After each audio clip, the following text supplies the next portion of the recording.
Now we are live here again at the GMA workshop. Today we're talking about understanding player types. I am GM Keegan, and our host, Jim McClure here once again, and we are jumping into understanding player types. And anyone who's been on the message boards, anyone who's heard me talk in any of the coffee shop hours, Twitter, Facebook, all the different things that we're doing right now knows I am ridiculously excited for this topic. Like, unbelievably, 4 months ago something completely changed my point of view, and I'm just like bursting with energy. Like, I don't even know. It's too much. It's too much. I'm not sure if I can do it. All right, we got this. I think we got this. Are y'all excited? I'm excited. Awesome. Understanding player types. This is one of the biggest things. We've had a lot of different talk about it. Sort of in the past month. It's been a tabletop, a staple of GM discussion forever, and that is understanding player types, how they interact with your games, how they interact with your stories, how they interact with your systems. And what we are really going to focus on this evening is a different way to look at player types, mainly the 8 kinds of fun, and we're going to really get into detail on that. But first, I want to open it up just to a couple people that let's go ahead and get Malik. You said you've been having some recent thoughts and things on player types. Let me go ahead and get your input on what you think of player types and how much you use it and how much surveying you do, and just a quick synopsis for us.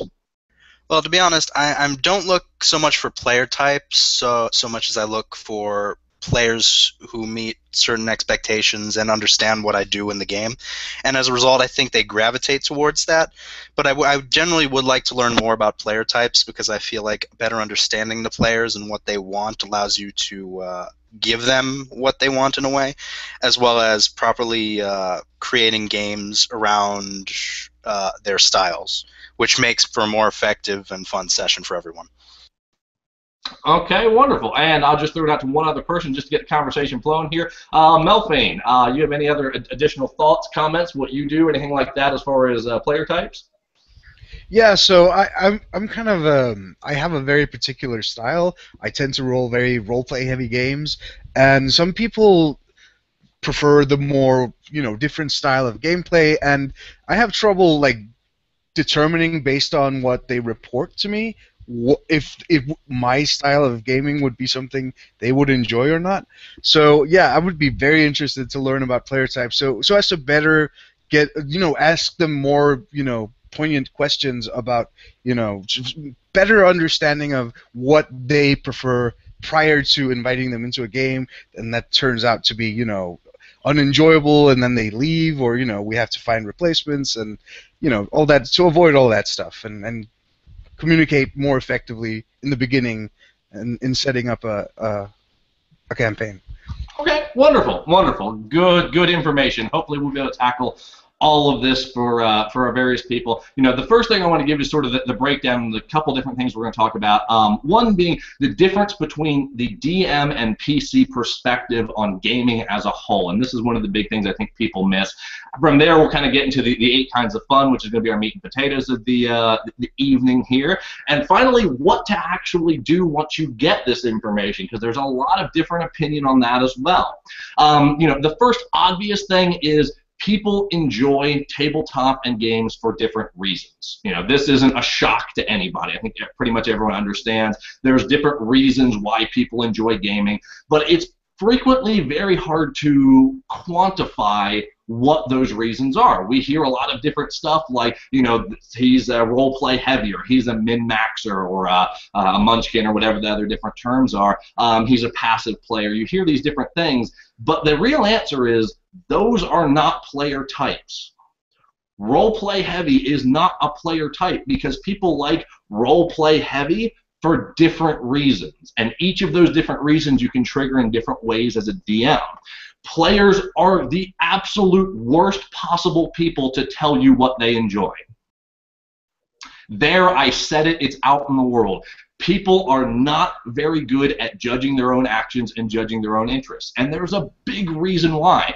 And just to give a wonderful example of this, there was a post this week on the Roll20 Academy about what was your favorite campaign that you played in as a DM. And if you read through that, you really quickly notice people don't really have a reason. They like this campaign, they know they like this campaign, but when it comes to articulating why they like it, they have a really hard time doing that. And these are DMs, veteran DMs, that really should strive to take this craft as far as they can, and even they have a hard time of understanding why they have fun. One of the big reasons for this, I'm going to take you over here to the next page real quick. GMs and PCs look at the game from a different perspective. Has everyone seen the chart on the screen? Hopefully, yes. There is sort of 3 steps to building a play experience with a game. You have the rules, which is your system at heart. Then, or I shouldn't say system, your rules, your establishments. Some of those come from what actual game you're playing. Some of those go by how you choose to play the game, and then your system is actually how you take those rules and interact with the players. So you take this toolbox that you are given from D&D or Pathfinder, and you make a system, which is the game itself, and you hope that results in fun. And from the GM perspective, you go rule, system, fun. From the PC perspective, they have fun. Then they realize, well, this, and this happened, and it was kind of these things happened because we were playing D&D or Pathfinder or L5R or whatever system, and they have a very difficult concept of the 2 of these coming together because they're looking at the formula from different directions. So that's the first thing to understand. PCs and GMs have a complete different direction that they are looking at how you establish the base information of the game. GMs are going from system or tools to putting the tools together into a system to hopefully have fun. PCs are having fun and then afterwards trying to figure out why.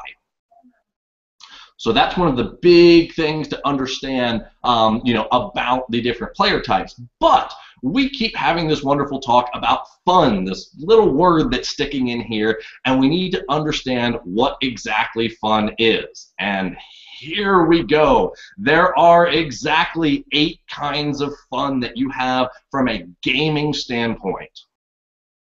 They are discovery, fellowship, challenge, expression, submission, fantasy, narrative, and sensation. Anyone here ever considered sort of that there's more than just a I like challenge or I like role play heavy? Anyone ever seen this before? The stunning silence says no, I suppose. Well, this is the little wheel of fun that I put together. And how I actually use it is, and just to give some background, because I most certainly cannot take credit for this, this was started from a paper that was released back in 2001 as MDA, A Formal Approach to Gaming. Is the paper that was released, and it was specifically designed for video games. And I actually saw this paper about 4 or 5 years ago, looked through it, read it, thought it was interesting, sort of left my mind, didn't have another thought from there.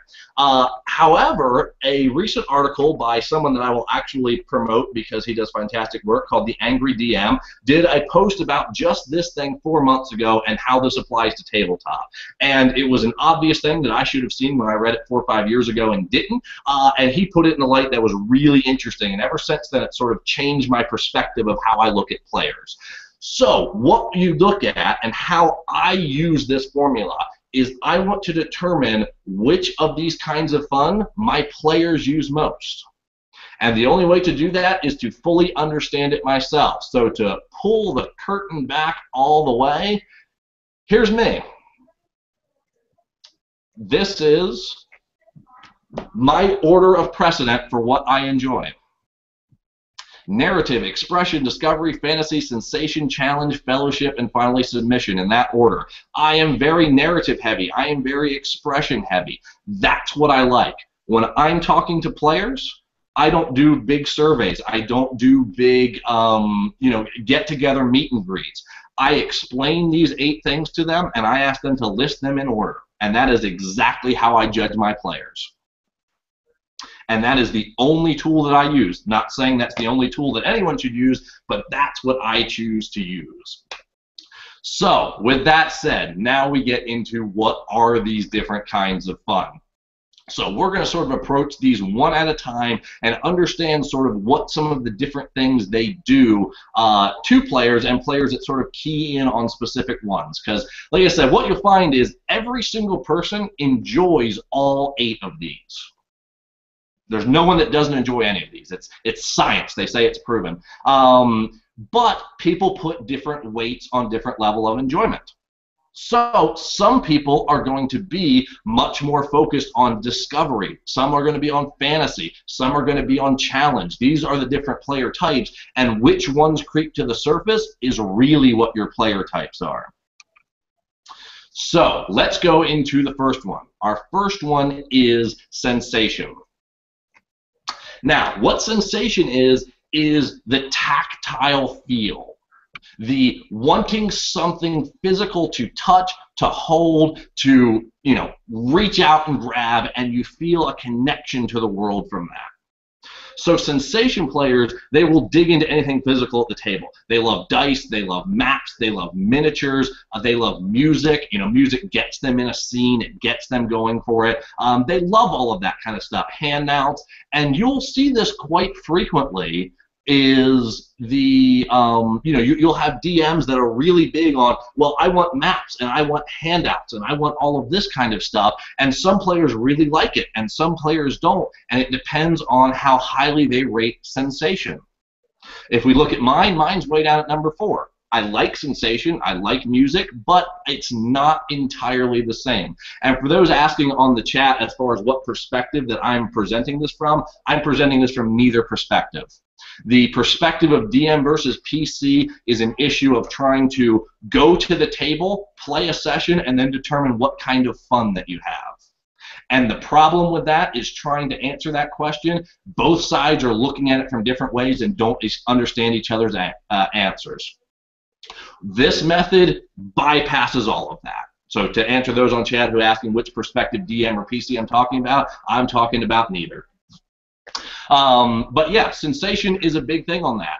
You know, players really who are toned into sensation really enjoy that kind of thing. Couple things to watch out for. Sensation players, on top of really liking these things, will get bored without sensory input and can get bored with theater of the mind type play. If everything's in the mind, and it's quite frequent on Roll20, and you're not using battle maps, and you're not rolling real die, and you're not playing music, a person who is a sensation player will become to get bored with the campaign. They'll have a hard time explaining why, because nothing specifically is happening that they dislike, but something is missing from the experience. And they will subconsciously know it and won't be enjoying themselves and not know why. So sensation is one of those to look out for. There's some people who really, really enjoy it, and if they don't get that feeling, that textile feeling of something, the music, the dice, the miniatures, the battle map, something, they will miss it. And then there's other players who could care less about any of that. That's sensation. The next one that we go to is fantasy. Let me see if I can. I deleted the wrong one. My circle just died. Look at that. Fantasy is our next topic here. Fantasy is the total immersion into the world itself. Thank you for whoever's pointing that out. These are players that like to delve, whether it be into character, into the world, into everything. They want to see exactly what's going on, and they want to escape from the world. They want to go into this game and be in character, and there's the world, and there's NPCs, and everything else that happened in the day or the week is gone. They want to have that total immersion into it. Fantasy players, you can pick them out because they frequently stay in character very well. They want the image. They want this, we are stepping into a new world that's not my own. So they frequently stay in characters. One of the big things they want is they want a coherent world that they can sink their teeth into. They want to forget about everything else and go, this is an established world and it works for me. What you find is when you start to have inconsistencies in your world, even if it's from their own predispositions, if they start seeing these inconsistencies, you have a big issue of it breaks them out of the immersion. It breaks them out of the world. They stop having that fun. Anything that pulls them out of character will really annoy fantasy players. You know, the guys who get annoyed when everyone else is doing the talking around the table, the non-direct tabletop. They're playing on their phones. They're not in it. They're making the jokes. That character that you see get annoyed or get quiet or what have you, more often than not, they have a high value on fantasy because they want to be immersed. They want to forget it, and it takes time and it takes consistency to completely get into it. Fantasy is one of the big ones. If you satisfy the needs of a fantasy player, they are one of your best players because they are in character, they are in the plot, they are doing everything that they can. One of the other things to be wary about with fantasy players are they take an ownership in the world. You know, what they've been there and what they've done, this is the world to them. This is what they're coming back to week in and week out. And if something happens to that, they will legitimately have an emotional reaction, good or bad. They don't take lighthearted when you just firebomb the town that they spend 2 months building up. Because that's their world, that's what they're invested in. They very much have that sense of ownership. So when you have fantasy players, be aware of that it's really easy to to break that trust and to break that illusion. And then one of the other things is they are building their own world in their own mind. So in their world, if elves are the way that they say they are in the D&D books, that's how they want them to act. And if your elves act differently, suddenly they're pulled back. The world has changed to them. It's different. They want a self-consistency, and some of that comes with clear communication. I've always, like I said about fantasy players, they want a world. They don't care what it is, but they just need to have a world that's consistent. And if you can provide that to them, they're happy. Anyone here real big fantasy players? That style seem to fit them? Oh, totally. Yeah, actually, one of my friends is actually very deep fantasy, from what I'm understanding you describe, especially, and to some extent sensation as well. And it's one specific player too, not just it's not a divide between them so far. Okay, and when they're playing at the table, are they very much, when things are going well, they're very engaged, very in character? Yeah, he's very into social aspects of the game. Aha! We'll get into fellowship in a minute. Yes, because that was another wonderful one. Well, I mean, more so in interacting with the world, not interacting with the other players. But some of that can blend over, and we'll kind of get through it. But that's good. That's good. All right. Okay. Yep, certainly. Narrative, and just for everyone that's listening, if anyone has any questions or wants to jump in with any points, of course, questions are always welcome. I don't want to just completely run over this as a long talk. You can tell I'm quite passionate about this topic. I do have a question, actually. As well. Certainly. No, you go first, man. All right, so I want to ask, what would make players better judges of which one of these they fall into, compared to, say, those other titles like RP heavy or whatever? What would make them better judges of what they actually prefer with this setup, these 8 types of fun? That actually relates to my question as well. I was going to ask in terms of having the sensational, in terms of pointing out the 8 different types of fun. Do you present a description of each type of fun to the players as well before you ask them to rate their favorites, or do you just simply have them rate their favorites? Sort of yes to your question, and then a little more detail to the other question. When I'm presenting this to players, exactly, I give a brief couple-sentence description of what each of these is, and I tell them, I need it 1 through 8 in order, best to least.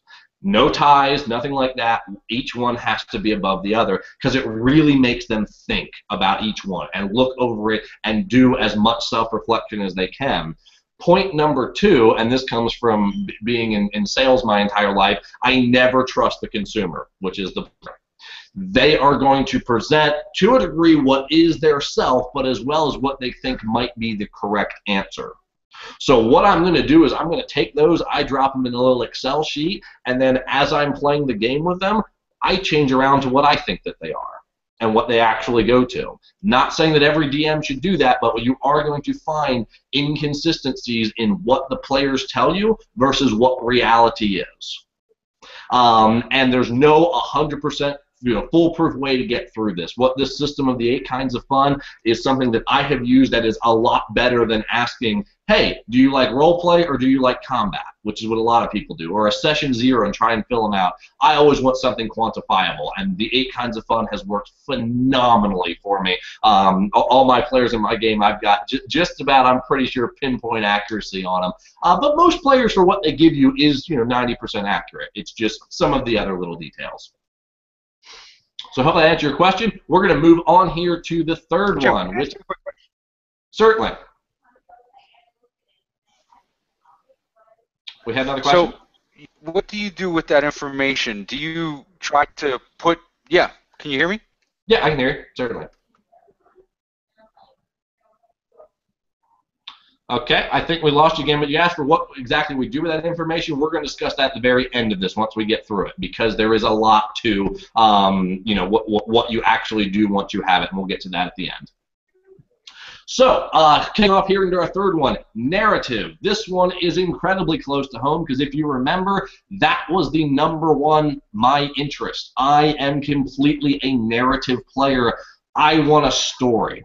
I want a story from beginning to end. I want a 3-act structure. I want development. I want character growth. I want it all. And this one's, like I said, easily to talk personally from.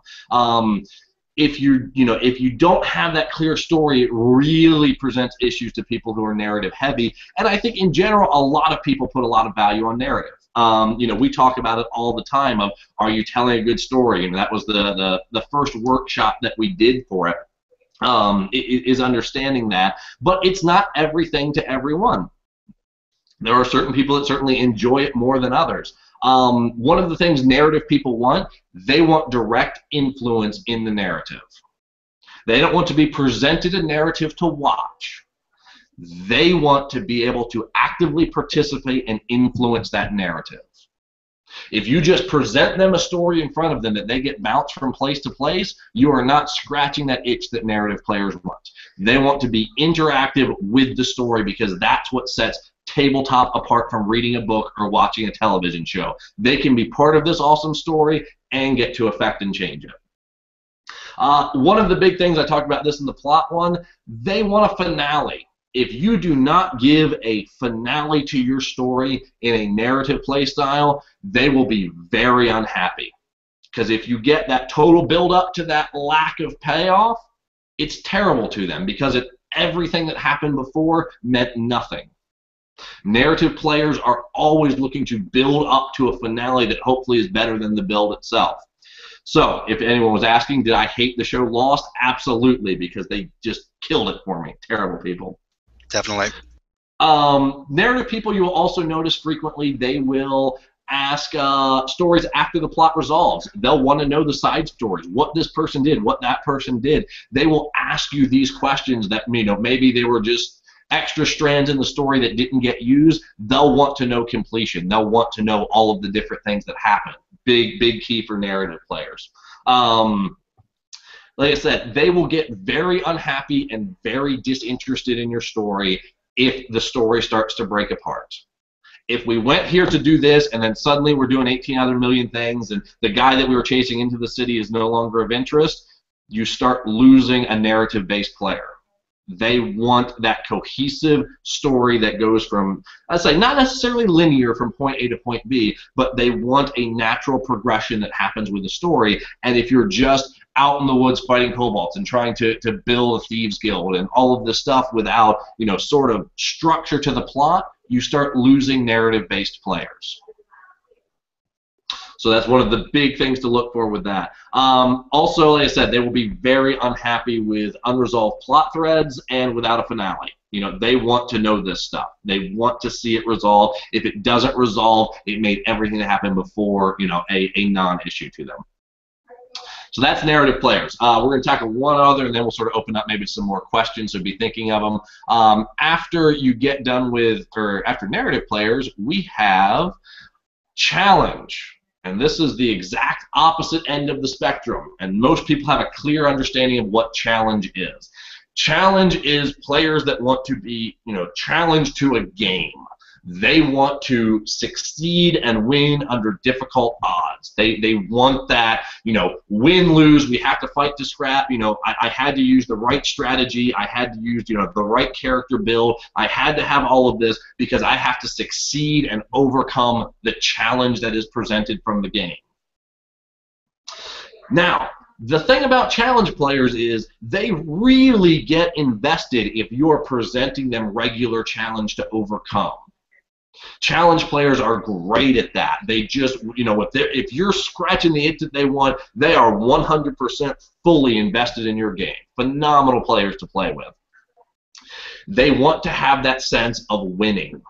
They want to be presented with something that they have to beat that they could lose. If it's, a squash match, if they could just go in there and, clear through the room, it's boring. It's not interesting. Likewise, if they're presented with, and a lot of people do this in stories, unfortunately, a match where, they have to fight an NPC that they can't hope but win, and it's an automatic loss. Challenge players get very upset about that because there wasn't a challenge. It was just a waste of time to them. Of course, challenge players have a couple big things. One is meta behavior. Challenge players, generally speaking, do not do it in character. They want to win. To them, it's more of a board game than a story. I mean, not necessarily. I suppose there could be a high challenge, high narrative person out there. I just have yet to exactly meet them. But they have very meta behavior, especially when you get into combat. Again, they want to win. They want to choose the right action. They will frequently get annoyed at other people who are not playing their same way, especially in combat. Again, that to different degrees with different people, but they want to, succeed, and to succeed means doing the best possible moves. Challenge players are, say, sort of interesting in that regard. If they are, sort of directly against it, they will also get bored with too much non-action. Role play in the city, selling stuff. Yeah, sure, great. Get me through it. Prep me some good social encounters. That's great. But if they don't get to something that is a direct, pass-fail result, they will start getting bored with the story because they're not being presented their type of fun, what they enjoy. And again, like I said, the other big thing is if others are not playing to win, they want to know that everyone's engaged to do what they do and win the story, and the DM is throwing the highest amount of challenge at them. So we're going to open this back up a little bit. Has anyone ever played with challenge players before? Yup. Who's got a good story? I actually I've played with a challenge player. I'm still actually playing with him. He's very good at optimizing. I make sure he doesn't go too min-max with what he's trying to do, which I guess could be sort of restrictive to him, but at the same time, I do want the players to... I know for a fact he likes challenges, and I know for a fact he does his best to overcome any challenge, because he really enjoys doing so. And as a result, he's very creative, and he proposes unusual solutions that are very good at affecting that a lot of the other players don't think of because they're not oriented on correcting this goal and solving this goal. And I later found out that his childhood is actually based around such a way of doing things. Basically, he's confronted with, and he's an engineer too, so he's very analytical, but he's confronted with a challenge, he builds something to go around that challenge, and as a result, he feels a sort of gratifying result from overcoming said challenge. And that was pretty much his childhood, and I can see how it blends over into his gaming. Right, and that beautiful story. I mean, that is sort of the perfect example. And one of the things I want to point out within that, what you just said is, and obviously as a GM, you have to balance the different aspects of your players at the table. And again, we're going to get into this of how to use this information that you get. But part of what the challenge player enjoys and legitimately is a big part of their fun is making that optimized character.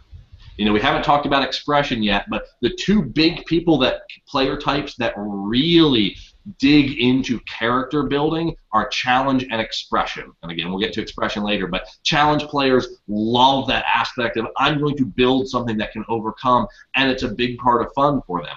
Limiting that does limit their fun, but by no means am I saying you did anything wrong, because a lot of times, what you are doing as a DM is you are balancing these 8 different types of fun.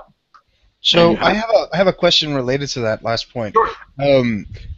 So it sounds like it might be very difficult. So I was wondering early on, like, could you have all of these elements in your game, and would it be possible to like please everyone in a way?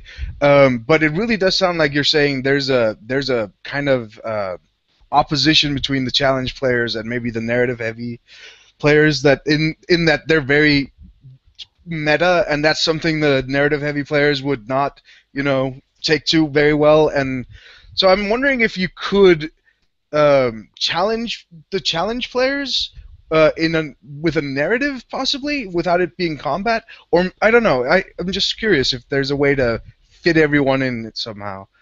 Yes, excellent question and excellent point. If you look at the sort of wheel of fun, you notice that challenge and narrative are on opposite ends, and I didn't set up everything intentionally like that, but there is a reason those two are far apart from each other, because that's what most people see as the distinction. There's people that like combat heavy and the dungeon crawls, and there's people who like story and playing in character, and that's how a lot of people see it, but really what they're seeing is the various aspects around challenge and narrative. Is there a way to please everybody? Yes. You have to be willing to adapt to your players, and it takes a fair amount of skill, and a more detailed answer than that is actually going to come when we do part 2 of building plots, which will be a workshop in the next couple weeks. So I'm not going to go too much in detail, but yes, there is, but you have to be very bendy to what your players want. And there are sort of 2 different schools of thought on the DM style. We talked about this some on the coffee shop this week. There is, do you want to DM your way and attract players that equal that, or do you want to DM so that you are trying to work with your players and what they like? And 2 different trains of thought. Is there a way to do it? Absolutely. Is it semi-difficult? Certainly. Do you have to go into it with a plan? Absolutely. And more details on that will come with sort of the second part of plot. Okay, so that hopefully has got... Can I ask a quick question, Jim? Absolutely, jump right in.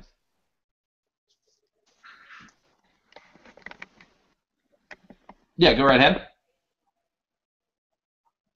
Okay, I guess when you get your audio back up, jump right in again, please. So, in the meantime, we are going to go to the next one, which is fellowship. Fellowship is an interesting one. Fellowship is the enjoyment solely from being... Can you hear me out, Jim? Yep, I got you now. Go right ahead. I hear your first introduction, and then you disappear. All right, grab me after we get done with fellowship. Jump back in with your question. Okay, sorry, the lag is pretty amazing. But anyway, yeah, can you, here we go. Go right ahead, please.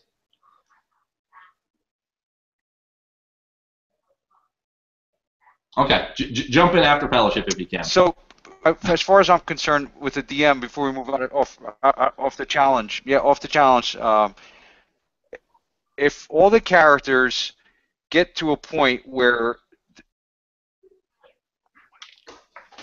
You might want to just type out your question if it's... yeah, my audio is killing me. Yeah, we've got a lag difference. So while you're typing that out, I'll answer as soon as you post it up there. Fellowship. So into the enjoyment of fellowship is being at a table and just enjoying doing an activity with other people. This is sort of an interesting player to deal with, and a lot of people have seen this. This is the player that sort of sits in the corner when they're directly asked something. They interact. They, they're never cause an issue, but they don't do much at the game table. And at the end of the night, you sort of, as the DM, you ask them, "Hey, you enjoy yourself, having fun?" And they go, "Oh yeah, it was terrific. I love it." And every single campaign, "It was terrific. I loved it." Even though it seems like they're not doing much, and that's because they're solely getting enjoyment from fellowship itself, from doing something with other players. And it's one of the often undiagnosed sort of kinds of fun of just enjoying being around people. A couple things that they will do, though, to look out for. They will often be people that try and keep the party together.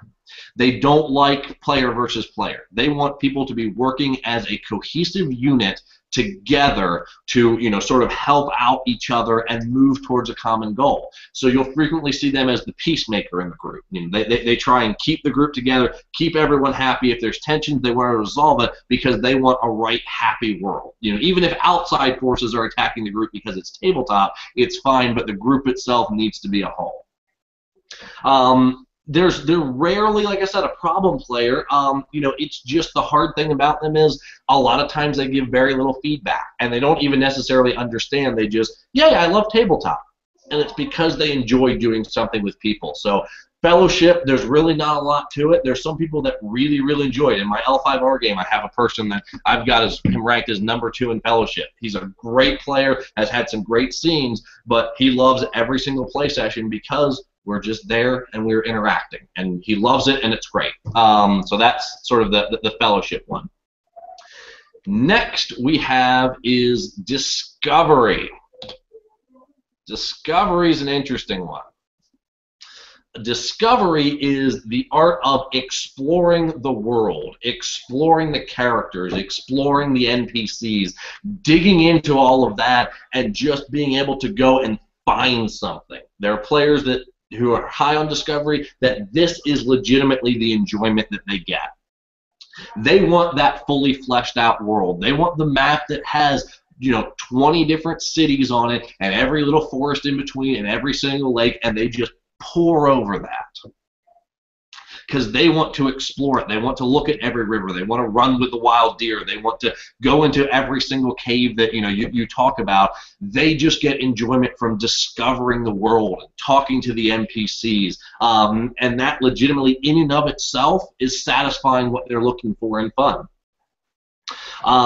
You know, they will couple things with discovery players is these are frequently the ones that go off on tangents to a degree.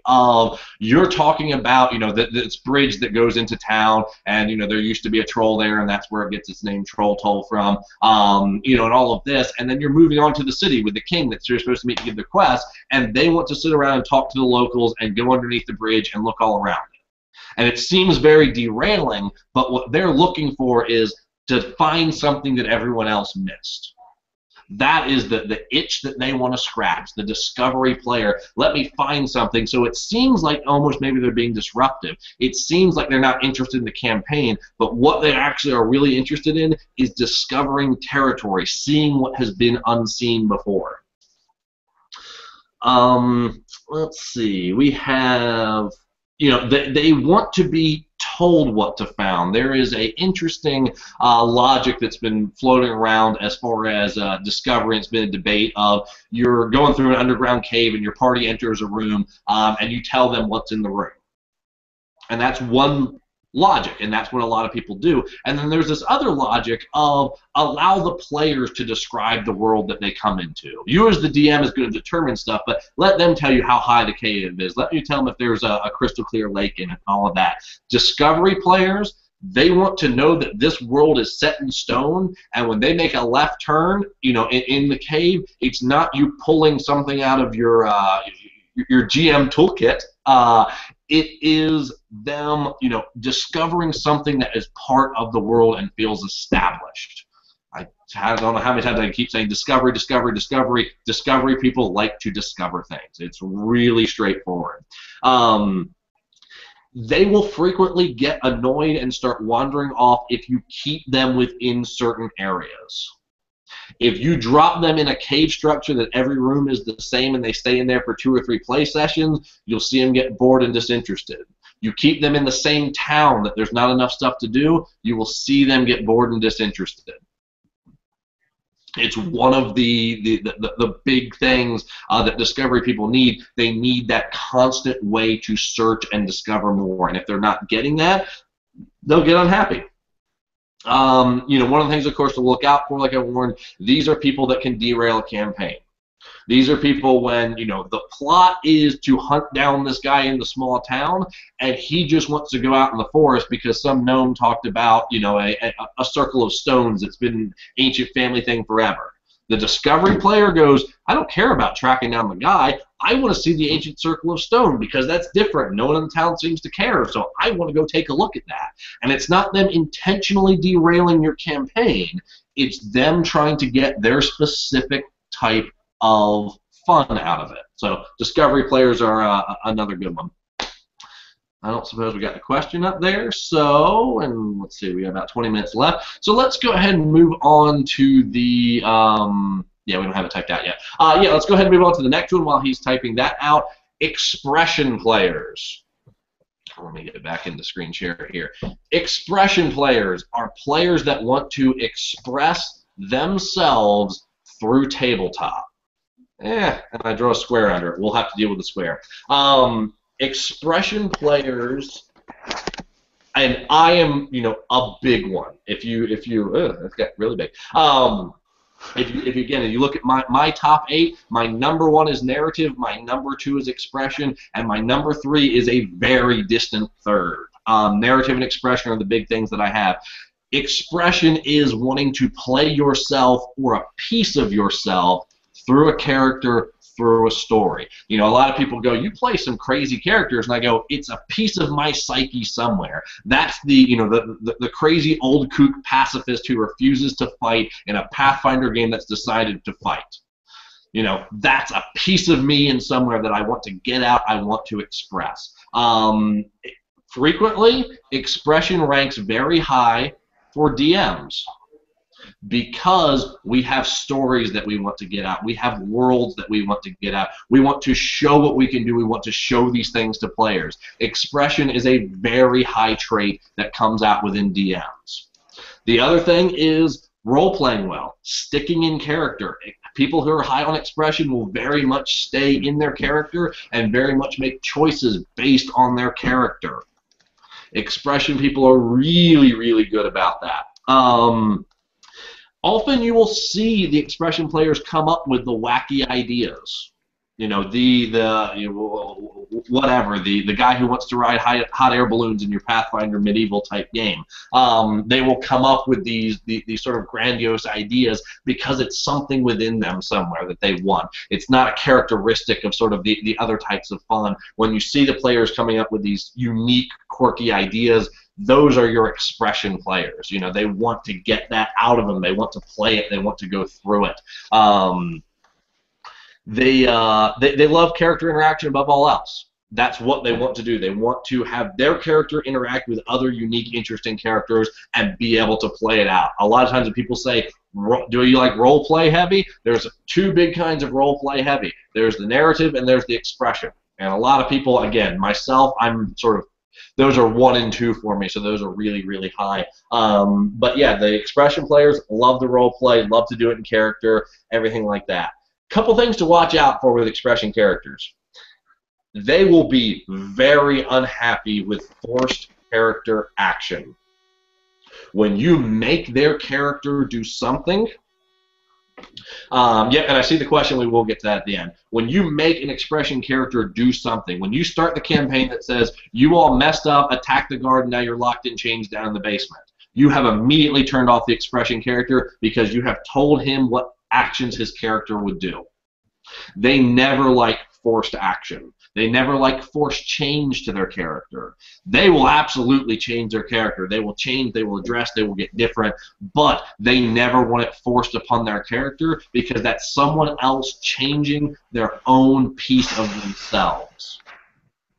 The expression characters are really ones to look out for with that. And then, just because we are running a little bit behind on time, we're going to jump into the last one, which is the oddly named submission. Submission is sort of a completely different thing altogether. And it sort of has an odd name, but again, I'm going off the paper that was released in 2001. Submission is enjoying a game as a pastime activity. This is just being able to do something to keep your mind idle.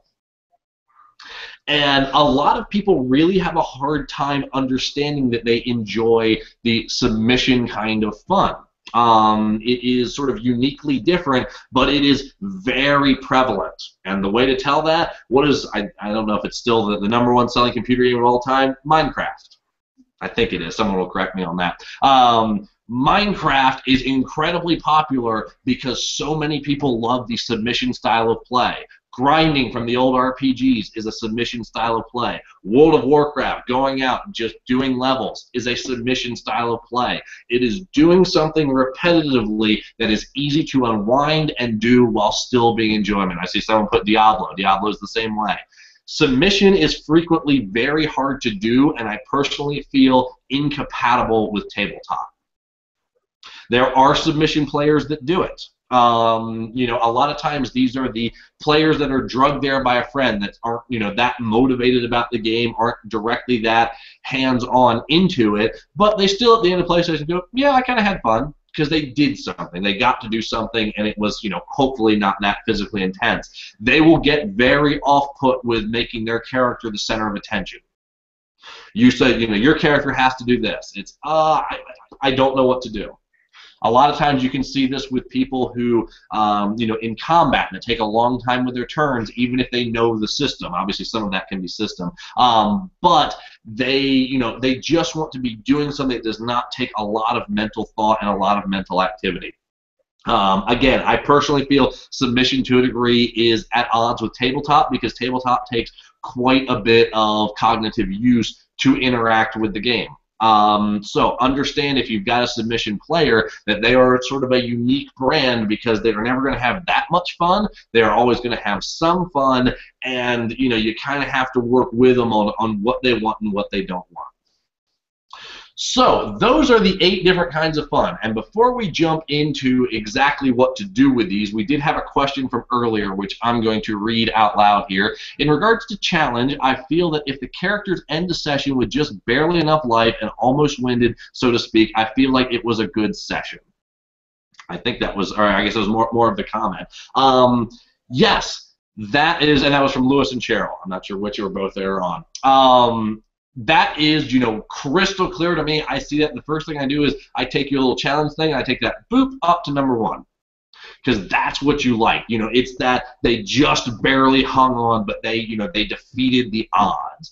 And that is you as a GM enjoying challenge, is exactly what that is. And the thing to understand is, do your players also enjoy challenge? Do they not enjoy challenge? And it's the perfect segue into what to do with this knowledge. And essentially, once you have these different 8 player types and understand the different mechanics and how they interact, what am I going to do with that? Because there's really 2 big schools of thought. 2 big schools of thought, and that is you can either be a DM that says, I am running this type of campaign. If you think it's interesting, players come to me and play. Or you can be the type of GM that goes, what are my players interested in, and I'm going to adapt to their style. I'm going to take what the big things that my group is interested in and base a campaign around that. I believe both of these concepts are equally valid. I personally am a person that adapts to players. I do not, you know, say this is the way I'm gaming, this is what's going to happen. I adapt to players.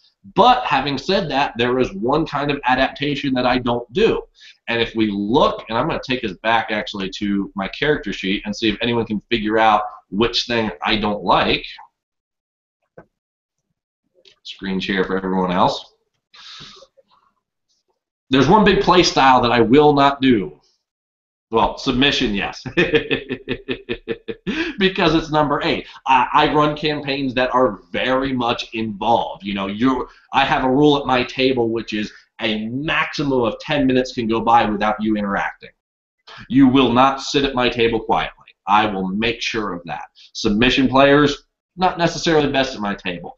Fellowship is just something I don't personally enjoy. I don't really try and root it out anyway. But what's right above that? Number 6, challenge. I don't run challenging campaigns. What are my number 1 and 2? Narrative and expression. And I feel challenge is directly at odds with both of those, because to make a challenging player or a challenging game gets challenging players and gives meta behavior which directly interferes with narrative and expression. So most everything else, discovery, fantasy, sensation, narrative, expression, fellowship, all of those, I work with people. I give them. The one thing I don't do, I don't run challenging campaigns. But most other things I adapt to it. So the big thing to ask yourself once you're getting into this is, what do you want to do with this information? And there is no magic answer to it. There is no, well, once you have this, you know exactly what to do. These are tools, just like a system is, to design your game or attract the right players.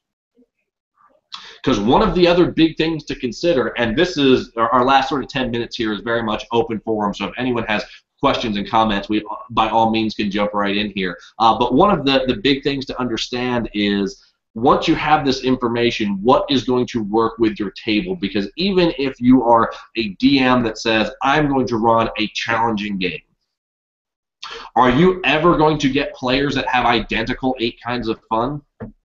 Or even all that have challenge at the top? No, you're not. You're going to have some players that do and some players that don't, and some players that are more engaged and some people that aren't more engaged. You can mitigate this by being an adaptive DM, but if you don't enjoy being an adaptive DM, because that doesn't fit into your expression kind of fun, then it loses that angle and it becomes bad as well. It's a very personal issue for how you want to use this information. I have a question and a comment. So the challenge versus narrative, I'm kind of confused by it, because I think of myself as someone who runs challenging campaigns, but also very narrative heavy campaigns and RP heavy, what you normally call. But I still retain that challenge, or try to. I'm just curious. There must be some kind of reconciliation between those two, or at least I'm hoping there is a way to make them work together. So I just wanted to hear your thoughts on that. Yeah, and you make a very, very good point. And what I would say is, obviously I don't know directly how you run your campaign, but even where I say I'm not very challenge heavy, I do bring challenge into games at specific points. And I think what you're describing is different play sessions, or even different events within the same play session, have different focuses. And again, when we get into building a plot part 2, we're going to really get into how to use these how to set up scenes to engage these 8 kinds of fun. So for instance, just to tell you from my story, I think this will hopefully give you some clarity on it. When I build a story, my first thing is narrative, because I'm narrative focused. So I'm building what's going to happen, what's going to take these people to a finale. Inside a finale, I hold, that's when you want to engage 7 of the 8. You can't engage submission with a finale because you want direct interest in it. But 7 of the 8 kinds of fun, and sort of finales, big events, that's when it becomes, hey, your character can die. It's not expressly stated, and again, when I get into plot part 2, we'll get into more of that. But it becomes, now it's a threat, now you're fighting for your life within the narrative as part of a finale. So sort of what you're saying, where you're running into both, is you're probably running narrative and then challenging things happen within the narrative. But I would wonder, frequently, especially with challenge, a lot of times players then switch back and forth between roles. I see this quite frequently in a Pathfinder game that I play. We are in character, we're role-playing. Once combat starts, it's, okay, well, what you want to do is move to this space and start flanking and do that because that's the best option. And at that point, for me, because I'm narrative and sensation focused, or I'm sorry, narrative and expression focused, they're coming out of character and choosing what's the best way to fight, not what their character would do.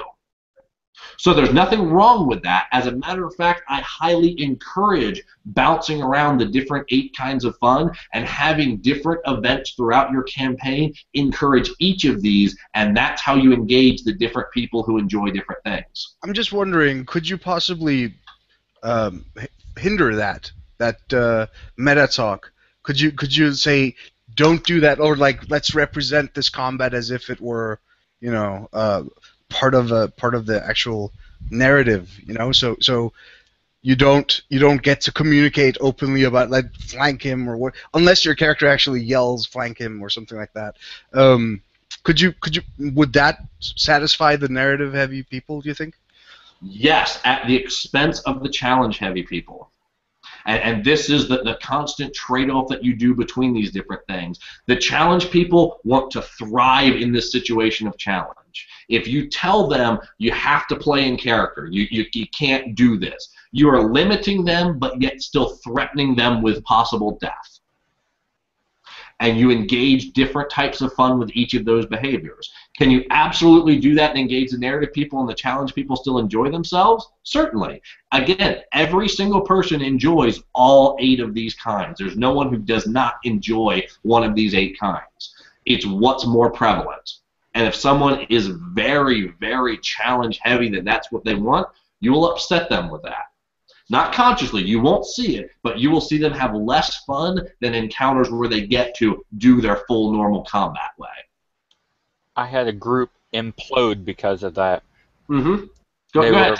We have about 3 minutes. Go ahead and tell your story real quick.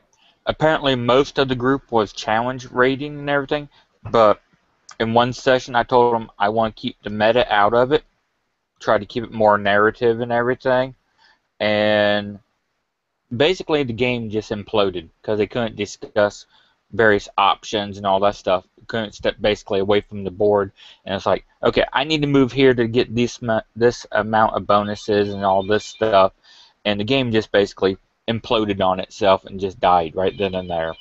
And it's a really good point, and it's sort of lesson learned. And by all means, I have had games go horribly wrong when I didn't understand this concept. And exactly what you point out, you had people that were challenge focused, and it sounded like you took the challenge aspect away from them, and then they no longer enjoyed the game because their core aspect was not being presented to them. Yeah. Just a question as Sure. well. But before I get to that, I just want to go back to Malfane's issue. With wanting to challenge players, I like to challenge. I feel like you're referring to challenging players as a GM, and if that's the case, I like doing that myself.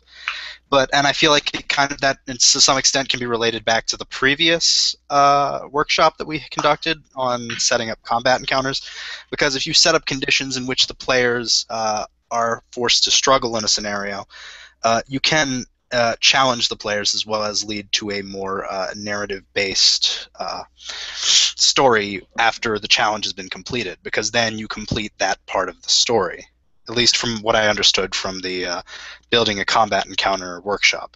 Now, in regards to my question, I just want to make a real quick comment on that, because you said it beautifully, and I couldn't. I want to give you an A+ and an apple from the teacher, because yes, there is a lot of things as far as how I set up for how plots run and how combat encounters run to specifically engage these different types, and exactly what you said with sort of the example we did. If anyone hasn't watched the combat encounters one, go back and do that.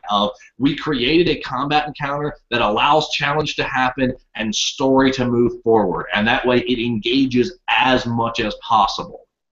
But also, yes, your camera's down. Is it? Well, at least I can't see it from your perspective, at least. But go ahead. We just got a couple minutes left. Go ahead and ask your question. Yeah. In regards to my second question about submission, I feel like you could make a role-play game in relation to submission, like with games like Pathfinder. You can have a system like with the Kingmaker parts of Pathfinder. I believe you can have a system in which you're building up a kingdom and you're developing a society, and then it can get relatively repetitive with the turns that go on through that. But I feel like with certain systems, there is a possibility to satisfy the submission player if you're willing to go into more optional rules. Like, again, I'm pointing to the Kingmaker campaign because it's very accommodating to that sort of play, because you're building something and it doesn't require incredibly a lot of thought in going about situations. Okay, perfect. I don't want to cut you off, but we're just about out of time. I want time to answer that, because it's the last point I want to make, because you're 100% right, Malik. There are different systems that are better to engage different kinds of fun, and that is fact, end of the story. When people really get into what's the difference between one system or another, it's what tools it gives to engage you in these 8 different types of fun. That's all that system matters. That's all it breaks down to. And you make a great point with Pathfinder. It has a great one that's set up for submission, and there are others out there, and there's actually going to be, it's in our list of workshops to do, a specific one on systems and how they apply to the different play styles. But with that, we are out of time for the hour, so we're going to go ahead and wrap it up. I hope you all enjoyed it, and I'll let Keegan sort of take us on out. Hello, this is Keegan again, kind of like the man in the shadows behind the curtain. I'd like to thank everybody that joined us, brought their questions. We had a whole bunch of viewers this time come in, and thank Jim again for hosting. Please, if you do enjoy these videos, please like it and subscribe. It really helps us, encourages us to produce better and better quality for you guys. And as always, we'll just see you on Roll20.